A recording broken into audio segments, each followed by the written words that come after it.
How do you find the will to fight back against a world that wants to keep you sedated, average, and stuck in place? Join us for the tools and strategies you need to create a life of abundance, discipline, and high achievement.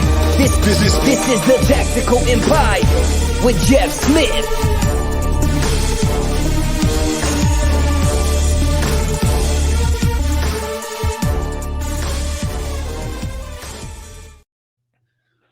Welcome to another edition of the Tactical Empire. It's Jeff here with Sean again. I love when I fuck expand your empire with Sean. I love when I mess up the intro, but here we are.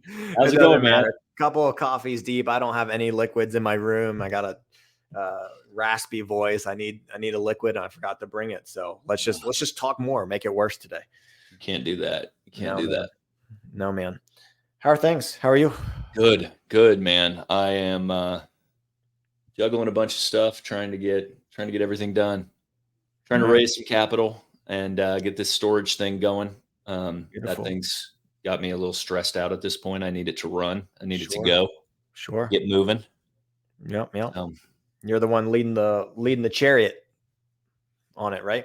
Yeah. So I've had a bunch of investor calls, and we're just finalizing the PPM and getting the docs back from the lawyer right now. But yeah, every day that ticks by, I'm like, I have a million things to do. I need to get moving on all of this stuff. So sure. Well, once it gets moving, that'll take up the time, and there'll be different stresses. But it'll be cool to see that journey. You got a lot of projects, a lot of things going on in your life, so you handle it like a champ from the outside looking in. But I'm sure there's some conversations that you're having in your head that I would absolutely love to be a fly on the wall to those internal Jeff Smith conversations. That would be fun.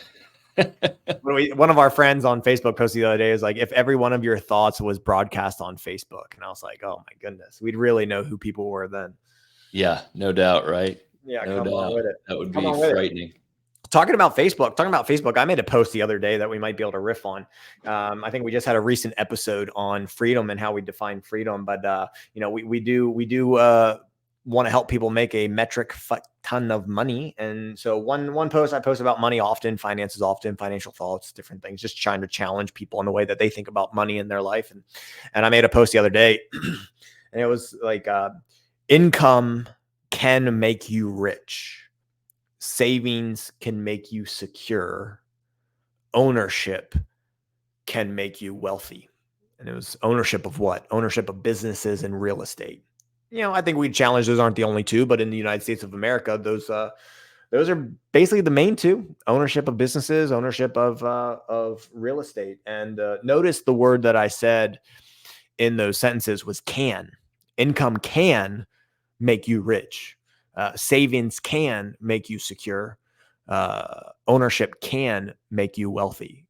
It is not an automatic, if you do these things, you will have this outcome. But I think those things are the catalyst to each of those things: income for richness, savings for secureness, and ownership for wealth. What do you think about that? What do you think about that post I made, Jeff? No, I mean, I think you're spot on. I do think you're spot on. The assets are what build your wealth. Long-term held assets that are structured properly are what's going to build your wealth. Cash flow is what supports your lifestyle and can get you rich for sure. But if you don't have a sustainable plan for it, then we see this all the time with certain industries, like flipping. Flipping is known for this, as far as like being a cash heavy business, in that they have no problem kicking off a couple $1 million of personal income a year. And, but those guys get used to doing that. And then they sell every project that they have. And most of those guys, don't necessarily hold on to assets. I've got another guy that I work with who's actually a partner on my storage deal. He owned one of the largest wholesaling companies in the entire South Central region of the country. Their ad spend was over six figures a month. And he never owned one piece of property until I think 2016, that like buy and hold.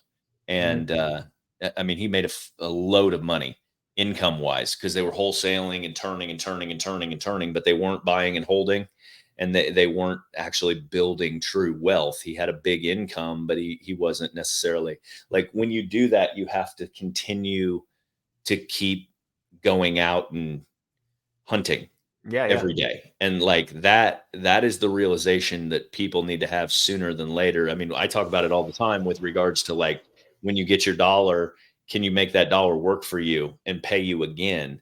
And ultimately that's what it's about. And so, like, if you get those high earning jobs, sales is one of the best jobs to be in. Like, a high commission sales job is that, wholesaling, flipping, stuff like that. Those are all tremendous businesses to be in when you're younger, for sure, or even when you're older. It doesn't matter. But you want to be prudent with what you're doing and how you're carving off that money and putting it into long-term assets, whether it's businesses or whatever. Mhm. Uh, I think one of the things that we can do in our portfolio structure, I had a call this weekend about this actually, and like strategically building out um, business verticals that support your investing. And so then you can, that's a way to vertically integrate that supports your investment strategy, but you add assets and you can add cash flow through that, right?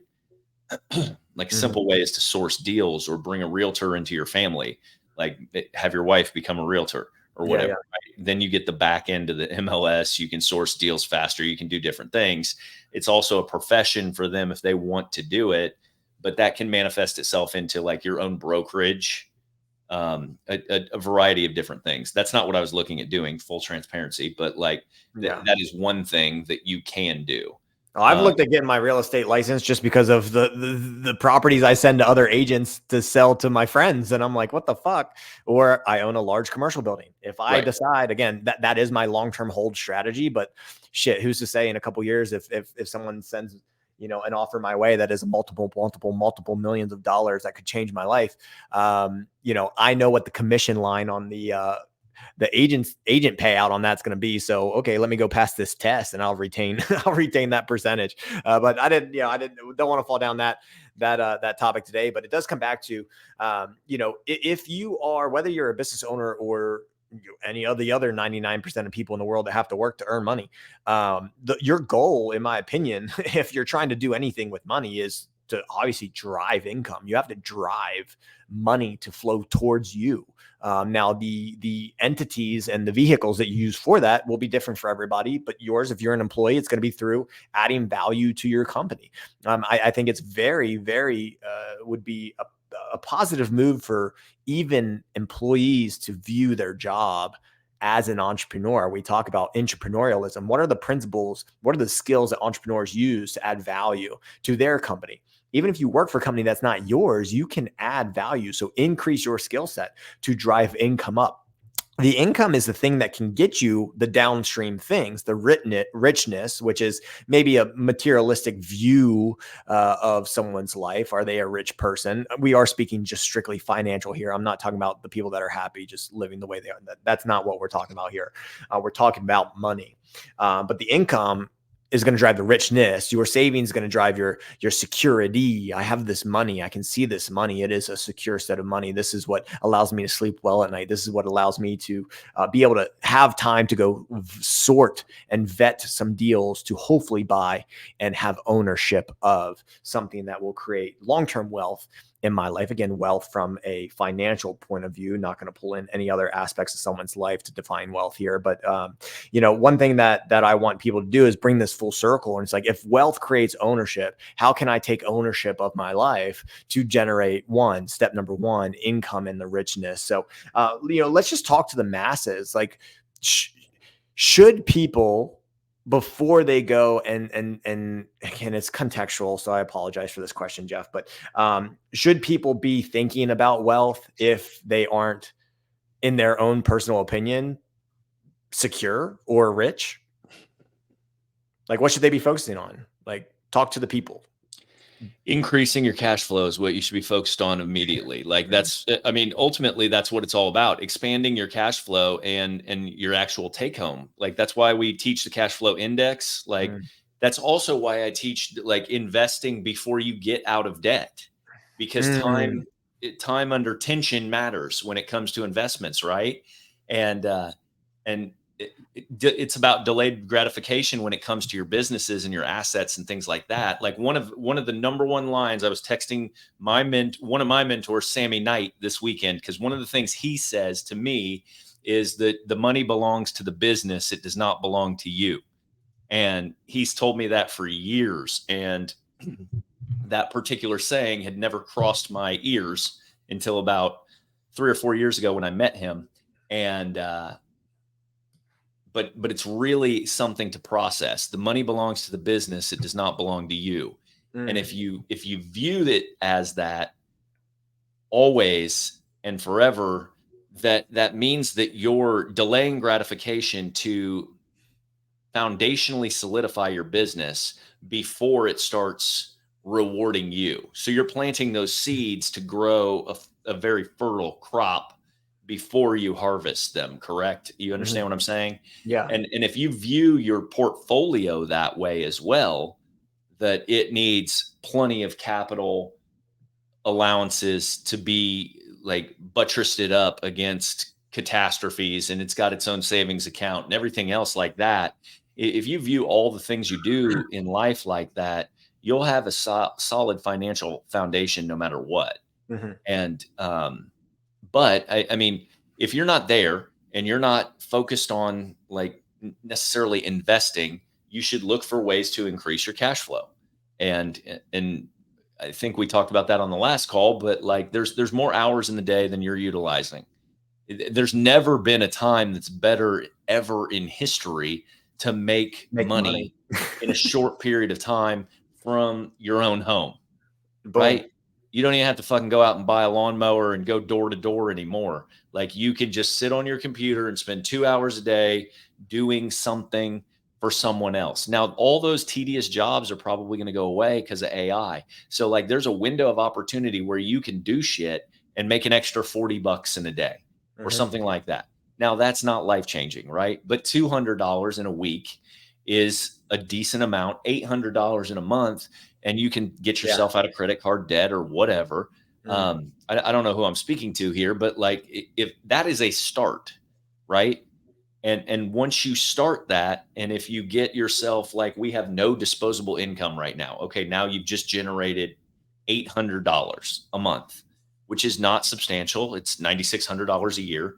And like, but that is substantial down the road, right? I've only asked you for 2 hours at $20 an hour. So like, could you do more than that? Yeah, probably. It depends on how important it is to you, right? So if you didn't like the 800 number, could you turn it into 16 or 2,400? You could, if you were willing to put in the time. And so like, I just think that cash flow is the most important thing. And then not paying interest on things when you have very little disposable income is a big deal. And so explain that. That's why high early cash value is important. Like even if you have no money, like not very much money, it's important to have a bank so that when you do spend money on your things that you're inevitably going to have to spend money on, property taxes, vehicles, stuff like that, if you can be the person that collects the interest from that instead of somebody else, a third party bank, you can build more wealth than you give yourself credit for. And you can end up in a better position. It can increase your cash flow. And so like, I mean, there's just, there's a lot of ways to handle it, but ultimately like it's looking for ways to build your skill set. That was the other thing I was going to talk about on that last episode we did, which was like, people don't know what they want to do, which is why they're stuck, right? They're like, I hate my fucking job, but I don't know what the alternative is. And like, go to YouTube, type in something you like, learn about it. You don't need to spend money on courses. You don't need to hire mentors or coaches necessarily. Like we have so much access to information. You can learn to be a fucking anything you want to be in night school if you're willing to put in the time. And you don't even have to pay for any tuition. The tuition is your time. And so but the thing you have to understand, that most people are unwilling to do is that if you acquire those skills, no one can take them from you. Like, Yeah. if you become a great copywriter, if you become a guy who creates Canva tiles for a business and you just shop them for their social media, if you're a social media manager and you're great at it and you develop those skills, people can't take that from you. That's a marketable skill, right? I mean, we had a guy come in and talk to us about, he was a photographer and he was a freelance photographer. And we were talking about how to get his actual business. So it was a minimum viable product so that he could take it out and it could be his full-time thing. And there's a lot of ways to do that. But for me, like I stood up for him, we just spitballed and stood up a monthly recurring revenue package for him so that he provided a stack of services, a service stack for a certain amount of money that was a monthly recurring revenue. And then he was going to shop that B2B. And then he would know, okay, I'm going to make $8,000 a month and it's all my money because I'm sole proprietor. And like, that's going to bridge my gap between my W-2 day job. And now I've got $8,000 worth of recurring revenue. And how many customers would that take? You had to reverse engineer it. It was like 18 customers. How long would it take you? Probably 9 months, maybe. Yeah. And so like, boom, he's out of his job in 9 months. We bridged the gap. He's going to be able to save a little bit of money because he's doing both. Yeah. Right. For the time being, like, I don't know where you want me to take this, but that's how you quit your job. Listen, I'm not a the boats guy. I'm not a show up and fucking slam your shit on your boss's desk and walk out and figure it out as you drive home. That's not a good idea. That's not a plan. Jeff's always a proponent of knowing the next thing. What is, even with money, let's say Jeff says, well, if you're going to save, where's that money going to go? If you don't have a plan for a dollar, it's going to disappear. So he's kind of saying the same thing here with, don't just resign. If you're struggling, you got to have a plan in place to take those steps. But let's bring it back a bit here. It's like, if you're a new listener, let me let you guys in on a little secret. We don't have like a 3-hour planning session before we get on these podcasts. So, how I presented the topic to Jeff is just, he hears it and then we run with it. So there's no particular way that we plan on what's going to come out of his mouth. And then I'm going to figure out what comes out of mine. So here we go. Let's bring it back a bit here. Because some things people, Jeff said, he said, playing off the last episode, people don't know what they want. And let's just say they do. In this case, finance, I want to say debt. They want to be debt free. People say they want to be debt free, but they don't actually know why they want to be debt free. And then in earlier in this podcast, Jeff said something along the lines of, we teach the cash flow index. It's a debt payoff strategy. I think we have a podcast episode on it.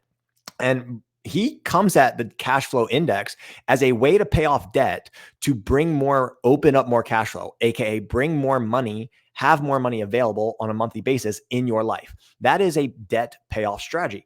In the same token, Jeff also said, don't pay off debt so you can buy assets to build wealth. Someone might be clever enough to hear those two things and be like, those are contradictory.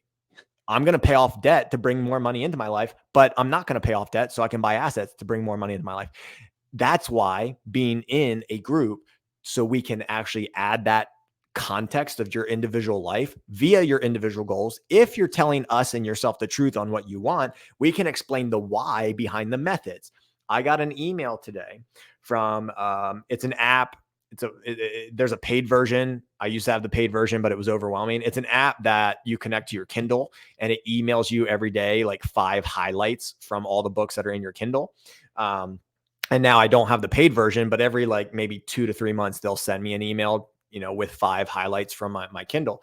And one of them today was by Kim Butler. She has a book series, Busting the Blank Blank Myths, and they're all around finances. And today's was Busting the Financial Planning Myths. And the highlight from that book that I highlighted here, and I'm bringing it in the mix so we can kind of talk about two sides of it. And I think it's just the view of the quotes, because I can disagree with this quote and I can agree with the quote, depending on how I'm coming at it. And the quote from her book was, paying down debt is not the same as saving. When you save, you have money in your control. You decide where to put it, when to take it, what to use it for. When you repay debt, you reduce the control the creditors have on you. But just because the creditors control you less, that doesn't mean you have more financial control. When I read that this morning, I was like, oh, that's a good one. That's eye-catching. That's phrased differently than some people would say it. And then we hear what we say on the podcast. And I would almost just tweak it a little bit. It's like paying down debt is not the same as saving, but paying down debt could be a way of you increasing cash flow to save, to build wealth. Or if you're paying down debt because you think it's going to save you money in the future, another way, an inverse of that, is not paying down that debt using extra money and putting it into something that will bring more money into your life. You save that money while building an asset. So it's kind of like an order of operations thing. Which thing comes first? And I think, Jeff, on the previous episode, we talked in regards to freedom, people opening their mind up to, hey, you can have it all. You can have this and that. And in finances, I say a lot of people are struggling because they're in an either or mentality. Well, you don't either have to do this or this. You can do this and this. And for us with the cash flow index, it does allow someone the choice to be in control of, maybe I want to be debt free, or maybe I want to pay down some debt. Well, if so, why? If so, which ones? In our belief, the cash flow index will tell you which ones to pay off. And the reason why would be to open up more cash flow. And then it might be a hard stop that, hey, when I pay these 3 off, I'm going to let the other ones ride because the cash flow index tells me that they're super efficient, which tells me not to pay them off. Now let me go invest in the assets. Or let's say you have $2,000 a month of disposable income after your lifestyle. You're like, well, let me use 1,000 to pay this off, and let me use 1,000 to acquire assets. So you're doing this and that. But I say paying down debt, to change her quote, paying down debt is not the same as saving. But paying down debt, let's just tweak it. Paying down debt is not the same as building wealth. Paying down debt is not the same as earning financial freedom. Debt freedom is not a prerequisite to financial freedom, ladies and gentlemen. So going back to the original quote from my Facebook, income can make you rich. Savings can make you secure. Ownership can make you wealthy. Where are you at on this scale? Which one of those are your primary focus? I think you can focus on all 3. Which one is going to be the primary of the 3? Which one's going to give you the greatest ROI, return on your time and money and investments? And why are you doing what you're doing? This is why Jeff and I can help people, because we let them get out of their own way. They get someone else's opinion. The amount of people that I've talked to that are overpaying a home mortgage on a 30-year note, and it takes one conversation with them to change their mind. They stop doing it. And then all of a sudden that extra $750 that they've been sending to a mortgage company gives them so much freedom, Jeff. $750 to some people, so much more freedom. And it might be just freedom of stress, man. Go. For most households, that's like half their grocery bill. Fuck yeah, it makes a difference. Yeah, huge difference. It's a huge difference. And that makes a lot of sense. The thing that I don't... the thing that's really hard for people to conceptualize is like they want to pay off debt because it feels bad. It feels icky. Like one thing you didn't step into, because we don't want to get into the nuances of it, is like, is there tax advantage debt? Like, sure. Is there reasons to hold on to this shit? When you talk about efficient, there's a lot of ways for debt to be efficient, right? And so let's just, for the sake of this conversation, talk about primarily unsecured debt. That's just kind of like nasty credit card debt and shit like that, whatever. The thing that is hard for people to wrap their head around, that like when you said it, it was like grading like nails on a chalkboard. If they're using $1,000 of their disposable income to pay off debt, like what people don't understand in their pursuit for wealth and investment strategy is that $1,000 is gone. It's eviscerated forever. They have to go back to work and get it again. Yeah. That's why I'm so bullish on the system that we've created. And like, if they put it into their system first and then go pay the $1,000, then they've still held on to that money and they've expanded their bank. And like, that is where the real magic can happen. Because what you don't want to do, and even when I'm like, let's say you don't like any of the shit we're talking about and you just want to do a Roth IRA or something like that, right? Congratulations to you if you're still listening to us and you don't like the shit we're talking about. But go ahead, Jeff. But like what I don't want you to do is take it 7 years to pay off your unsecured debt and not save anything for 7 years. That's where Ramsey misses the point, man, because he leaves people with their pants down and they're 35 years old still paying off credit card debt and they don't have any wealth building stuff going on. And so like what I want you doing is building wealth congruently at the same time you're taking out this debt. And the system that we put together with high early cash value life insurance, it will really accelerate that, but also you'll have 5 years of savings after you dig yourself out of your fucking 5 years of debt hole. And so like you'll pop out the back end with this huge pool of money. Now you'll have loans on it per se, maybe, but like they're secured with a death benefit and everything else. And we're increasing our cash flow each and every time we're taking one of these out. And so you're eliminating all of your interest rates and everything that you're dealing with there. It's just a way more efficient. So in that case, you take your $1,000, you put it into your system, then you pull your $1,000 out, you pay your debt, and you still preserve access to that $1,000. It's still working for you. And it's still within your family's wealth framework and system. And like, so I always talk about like being very careful and cognizant when you give a dollar away, is that dollar gone forever? And so like, if you can set up your system so the dollar is never actually leaving you forever, like you've got a fucking dynamic system. Yeah. And it really builds wealth fast. And no matter what your like pay range is, you're going to increase your quality of life exponentially very quickly. Well, for those of you watching the YouTube video, I was giving Jeff air clapping because I was super excited about what he said there. But I'm going to need the link to this podcast because my most popular YouTube short video on my YouTube channel, my personal YouTube channel about insurance, is does Dave Ramsey tell the whole truth about whole life insurance? And the amount of comments, it's got over 20,000 views. It gets about 350 views every 48 hours. And it's just on this compounded trajectory. It's just going to continue to grow and grow and grow because the algorithm has a hold of it. But I get a comment every 24 to 48 hours, and I'm going to post the link to this episode to the people that say, why would I borrow my own money? Why would I borrow to myself? Because it's a regurgitated quote from Ramsey. But this episode, I think, hits it on the head because it's yours. It's your system. You're building your system, and you can build wealth while paying down debt, using debt in the frame of negativity on how most people view it. Because at the end of the day, every dollar needs to go to you. It needs to be protected for you. And then, you need to let go of the financial chains and burdens that you feel are burdening your life to move forward long. But you shouldn't have to have your money disappear to get there. You should be protecting it in your own bank. We are big fans of high early cash value life insurance. This is why when you implement this system, by the way, high early cash value is the middle part to my Facebook post. Savings can provide security that comes after your income. Make your income as high as and efficient as possible. Protect those dollars to secure the hard earning money that has flowed into your life because you've added value into the world.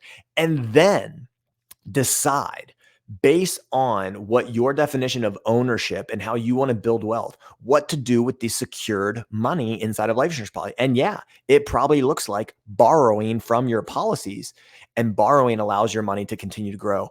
Get rid of your inefficient debts with that money, flow that money back into your system when you open that up. It may be, okay, I'm good with the debt I own, or I am a la debt-free minus a mortgage. So let me build wealth in terms of gaining more ownership in assets. It is the end all be all, do whatever the fuck you want with this product and tool to build wealth. And Jeff and I have a very strong why behind why we have this system. So many of you shut yourselves off to opening your mind and opening your ability to understand this system because of the way that we use it. And you need to let it go. You need to let go of those traditional personal finance things and lessons that people who have not been successful in the past 60 years, just because they own their home outright, doesn't mean that they can buy the $8 organic pasture raised eggs. They're buying the shitty ones because that's what fits in their fucking budget, because they, followed Ramsey for 20 years and became paupers to their money, and they created a scarcity mindset, even though they created wealth after 40 fucking years of paying off their home. It's just, I just said things a certain way to hopefully garner some emotion, because if you're not moved emotionally, you're not going to be moved physically. Basically, what we're saying is, if you don't have a rein on increasing your income, if you don't have a rein on your savings to get security, financial security, which is different than financial freedom and financial stability and financial freedom or wealth building, whatever, and you want something that you don't have, this is the system. This is the system that you need. Jeff, back in your court. No, man, I think you nailed it. Spot on. I think that, man, if someone, I think the saddest thing is that the lack of education and the publication of like, why is it beneficial to pay off your house, right? Like, because if you really paid off your house and you worked your ass off for 30 years to do it, and then like you look at tax rate increases on homes right now, like here in Houston, they probably bought that house for, I don't know, $50,000 30 years ago or something. And now like the taxes on it are $12,000 a year. So like you talk about going to this place of like freedom, right? But now you've paid something off over a period of time of 30 years and worked your ass off to do it, to now be stuck with a $883 a month tax payment that you have to save. And go ahead and miss one of those. We'll see who owns it. We'll see who owns your house. Go ahead and miss one. Miss two. But that doesn't benefit you long term when you think of the opportunity cost of that money over 30 years. Yeah. Like that part is frustrating. And so to your point about people overpaying on their mortgages and things like that, like, please don't do that. Like, But Jeff, I read the book, The Millionaire Next Door, and they interviewed a bunch of 67 and a half fucking year olds, and that's how they're millionaires. Well, you would be better off if that's what you want to do. Open a higher early cash value policy, save an extra $750 a month in there until you have enough money to pay off your mortgage, and then pay it off with your life insurance money. And then you can pay back your life insurance, and you'll have a paid off house, and you'll have a life insurance bank. So you'll double your system there. Ooh, and the life insurance bank will eventually be your tax-free income stream in retirement if you so want it to be. Exactly. You also created an annuity for yourself in your later years, and you've also created a death benefit for your heirs. So yeah, don't do things the conventional way.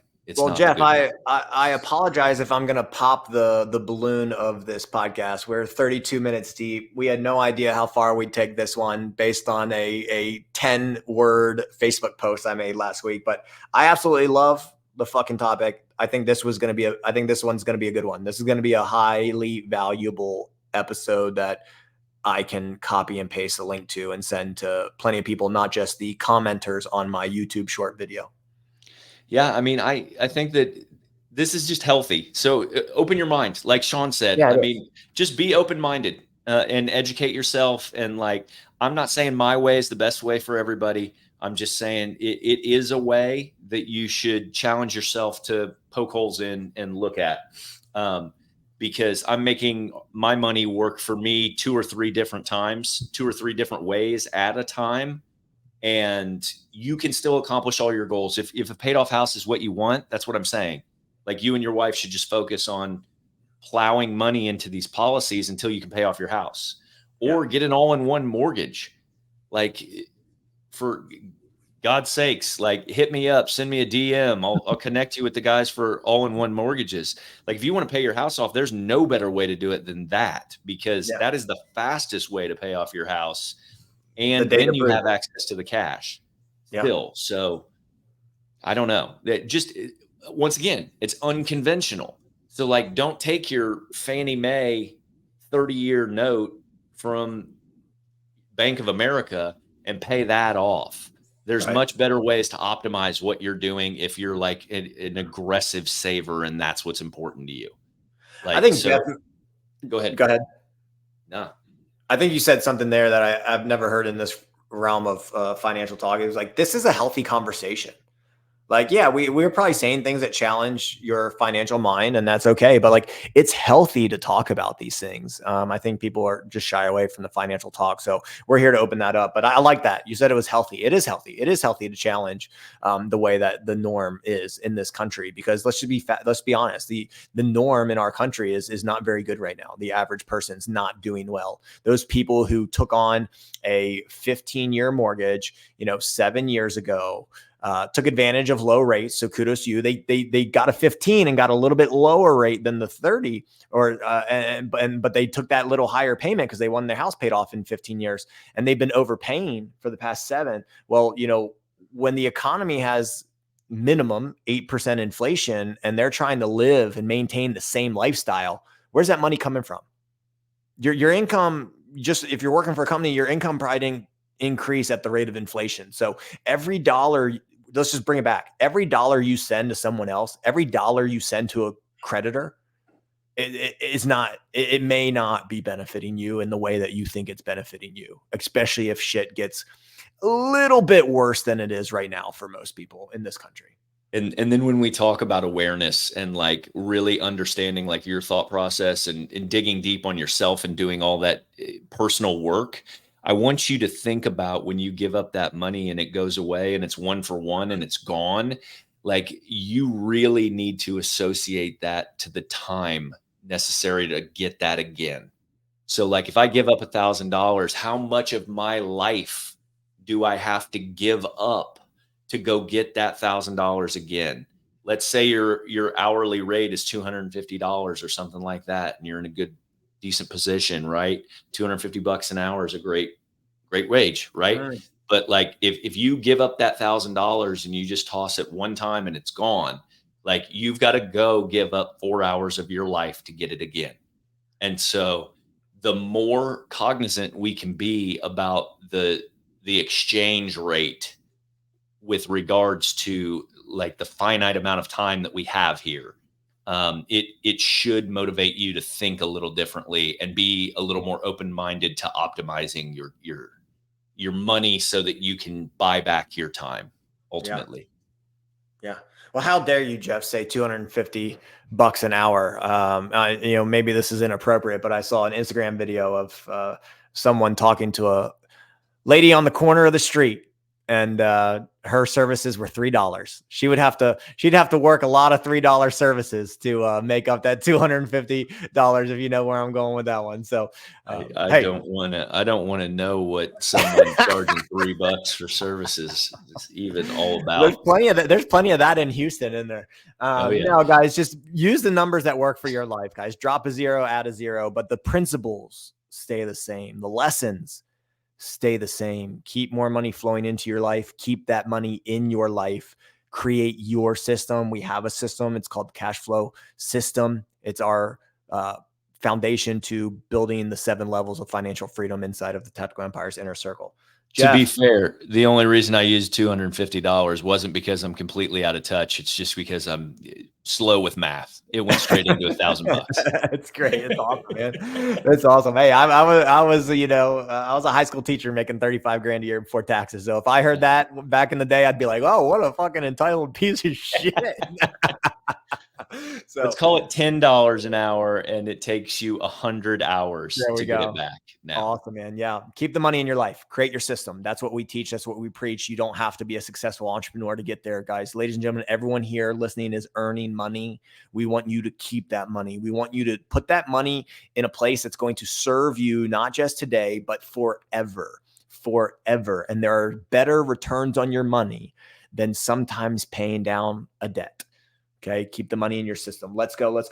Jeff, anything, send the people out. I know that I'm going to beg people on social media to listen to this episode. I loved what this topic was and where it went today. Right on, man. I appreciate you. Keep building your empire. We'll talk to you next week.